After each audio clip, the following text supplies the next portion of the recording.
नमस्कार मंडळी. संजय राऊत सिर्फ नाम काफी आहे असं म्हटलं जातं. संजय राऊत मग त्यांच्याबद्दल अनेकांना घृणा असेल, अनेकांना त्यांची सकाळची पत्रकार परिषद आवडत नसेल. अनेक जण संजय राऊत म्हणजे महाराष्ट्रातील एकंदरीत राजकीय संस्कृतीला लागलेला एक काळीमा आहे असंही म्हटलं जातंय. आणि अनेक लोक म्हणतात, पण दुसरी बाजू देखील आहे, आणि ती दुसरी बाजू अशी की संजय राऊत हे अनेकांच्या गळ्यातील ताईत आहेत. विशेषतः मराठी मीडियाच्या गळ्यातील ताईत तर ते आहेत, कारण ते सकाळी पत्रकार परिषद घेतात आणि मीडियाला खाद्य पुरवतात. मग मीडिया दिवसभर त्यावरून चर्वित चर्वण सुरू करतं. दुसऱ्या बाजूला उबाटा सेनेचे कार्यकर्ते म्हणजे उद्धव सेनेचे सैनिक हेही संजय राऊत यांना फार डोक्यावर ठेवतात. त्यांना आपले गुरु वगैरे मानतात, कारण ते संजय राऊत जे सकाळी प्रोग्राम देतात आणि सगळ्यांची हवा बंद करतात असं या उबाटा सेनेच्या सैनिकांचं म्हणणं. थोडक्यात काय, तुम्ही टाळा अथवा प्रेम करा, संजय राऊत हे कुठे ना कुठेतरी महाराष्ट्राच्या राजकारणात तुम्हाला दिसतातच. मात्र या संजय राऊत यांच्याबद्दल उबाटा सेनेमध्ये आता तीव्र संताप आहे असं जर मी तुम्हाला सांगितलं तर कदाचित तुम्हाला ते खोटं वाटेल. पण ही टेबल न्यूज नाहीये मित्रांनो, अक्षरशः टेबल न्यूज नाहीये. प्रत्यक्ष उबाटा सेनेतल्या काही जणांशी बोलल्यानंतर मी या निष्कर्षाप्रत आलेलो आहे की संजय राऊत यांच्याबद्दल आता हळूहळू उबाटा सेनेमध्ये प्रचंड संताप चीड निर्माण झालेली आहे. आणि त्याचं कारण ठरलंय ते म्हणजे राज्यसभा निवडणूक.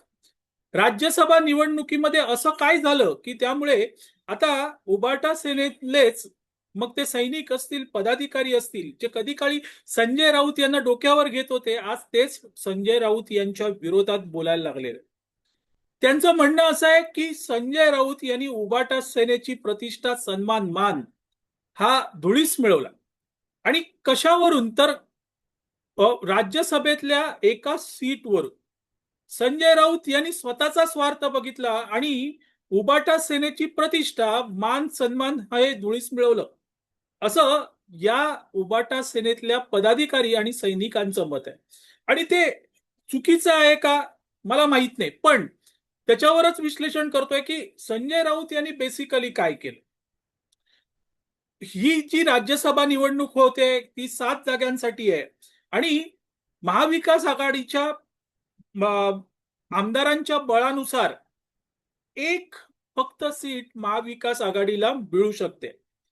असं असताना ती सीट नेमकी कोणाकडे जायला पाहिजे हा खरा प्रश्न आहे. आणि त्याच्यावर चर्वित चर्वण सुरू होतं, महाविकास आघाडीमध्ये बोलणी सुरू होती. तसंच जे घटक पक्ष आहेत त्यांच्यामध्येही त्यावर चर्चा सुरू होती. आणि जवळजवळ उबाटा सेनेने ठरवलं होतं की ही जी एक राज्यसभेची सीट आहे ती आपण मिळवायची. त्यासाठी मग दिल्लीत बार्गेनिंग करावं लागेल, म्हणजेच काँग्रेसकडे बार्गेनिंग करावं लागेल, किंवा शरद पवार यांच्या राष्ट्रवादीकडे बार्गेनिंग करावं लागेल तरी चालेल, पण पहिल्यांदा ही सीट मिळवायची हे उबाटा सेनेमध्ये जवळजवळ फिक्स होतं. आता सध्या कसं आहे माहिती आहे ना की उबाटा सेनेचा एकंदरीत कारभार हा आदित्य ठाकरे यांच्या ताब्यात गेलेला आहे. उद्धव ठाकरे मागे पडलेले आहेत. आदित्य ठाकरे आणि त्यांची टीम, मग त्याच्यात वरुण सरदेसाई असतील किंवा अजून काही जी त्यांची यंग टीम आहे, त्यांनी पूर्णपणे उबाटा सेनेचा ताबा मिळवलाय. आणि असं असताना ज्या वेळेस आदित्य ठाकरे यांनी ठरवलं की ही जागा आपण मिळवायची आणि ती प्रियांका चतुर्वेदी यांना द्यायची, त्यावेळेस उबाटा सेनेमध्ये हे जवळजवळ फिक्स झालं होतं. पण उद्धव ठाकरे जो गट, म्हणजे जो जुने नेते आहेत उबाटा सेनेतले, त्यांना मात्र असं वाटत होतं की नको, ही जागा आपल्याला नको, आपण नंतर घेऊ किंवा विधान परिषद घेऊ, असं सगळं चित्र होतं. पण आदित्य ठाकरे यांच्या पुढे काही चाललं नाही आणि मग एकमत झालं की ही जागा घ्यायची आणि आदित्य ठाकरेंना जसं वाटतंय तसं प्रियांका चतुर्वेदींना द्यायचं. पण नेमका तिथे संजय राऊत यांनी गोळ घातला. संजय राऊत यांनी पत्रकार परिषदेमध्ये शरद पवार यांचं नाव फोडून टाकलं. आता ते नाव जेव्हा संजय राऊत यांनी फोडलं, त्यावेळेस मोठा भूकंप झाला की सांगितलं होतं कोणी यांना फोडायला नाव. पण त्यांनी फोडून टाकलं आणि नंतर मग संजय राऊत यांनी त्याच्यात सावरण्याचा प्रयत्न केला, पण ते काही झालं नाही. पण मुद्दा असा आहे, प्रॉब्लेम इथे झाला की एकदा शरद पवार यांचं नाव पुढे आल्यावर ती संधी अर्थातच देवेंद्र फडणवीस यांनी सोडली नाही. देवेंद्र फडणवीस चालक आहेत. त्यांनी पटकन सांगून टाकलं की 6 जागा आमच्या आहेत, म्हणजे आमदारांच्या बळानुसार. एक जागा त्यांची आहे, त्यांनी ती लढवावी किंवा त्यांनी ते निश्चित करावं. आता ज्या वेळेस फडणवीस असं बोलतात त्यावेळेस एक गोष्ट स्पष्ट होते की फडणवीस हे शरद पवार यांचं नाव आलं तर ती जागा लढवणार नाहीत असं त्यांनी अप्रत्यक्ष सांगितलं. पण जर शरद पवारांचं नाव नसेल तर भाजप किंवा महायुती हा 7वा उमेदवारही उभा करणं.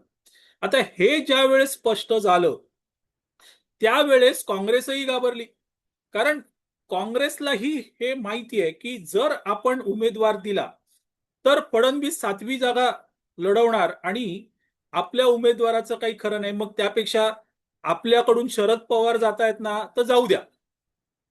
हे सगळं नंतर झालं आणि उबाटा सेनेची बार्गेनिंग पॉवरच संपली. कारण काँग्रेसने स्पष्ट केलं की नाही, पवार असतील तर आम्ही आमचा उमेदवार देणार नाही. पवारांना जर नाही हे करायचं असेल तर मग होऊन जाऊ द्या, आमचाही उमेदवार आहे, उबाटा सेनेचाही उमेदवार आहे. तिथे एकमत होत नव्हतं. आणि इथे खरं म्हणजे संजय राऊत यांनी खाप मारून ठेवली आणि ती अशी होती की 2 तुकडे कधीच जुळू शकले नाहीत, जुळणार नाहीत. आणि ते तुकडे होते काँग्रेस आणि शिवसेना, म्हणजे उबाटा सेना. आता ती जी पाचर किंवा खाप म्हणतो आम्ही कोकणात, ती जी मारलेली आहे ती काढायची कोणी? आणि ती पाचर म्हणजे शरद पवार होते. आणि हे मारलं कोणी? अर्थात संजय राऊत यांनी. आणि त्यामुळे एकतर सीट मिळाली नाही, दुसऱ्या बाजूला उबाटा सेनेची बार्गेनिंग पॉवर संपली. त्यांचे जास्त आमदार आहेत, 20 आमदार आहेत, त्यांची बार्गेनिंग पॉवर संपली. आणि सगळ्यात मोठी गोष्ट की जी प्रतिष्ठा उबाटा सेनेला होती, मागच्या विधानसभेमध्ये देखील त्यांचे जास्त आमदार होते, तेव्हा जी प्रतिष्ठा मान सन्मान होता तोही राहिला नाही. आणि हे ज्या वेळेस आदित्य ठाकरे आणि त्यांच्या गटाला कळलं त्यावेळेस संजय राऊत यांच्याबद्दल प्रचंड संताप हा उबाटा सेनेमध्ये निर्माण झाला. ही राज्यसभेची जागा संजय राऊत यांच्यामुळे गेली आणि उबाटा सेनेला मोठा सेटबॅक लाभ बसला असं आता उबाटा सेनेमध्ये सांगितलं जात आहे. आणि त्यामुळे संजय राऊत यांच्याबद्दल प्रचंड संताप सध्या उबाटा सेनेमध्ये आहे.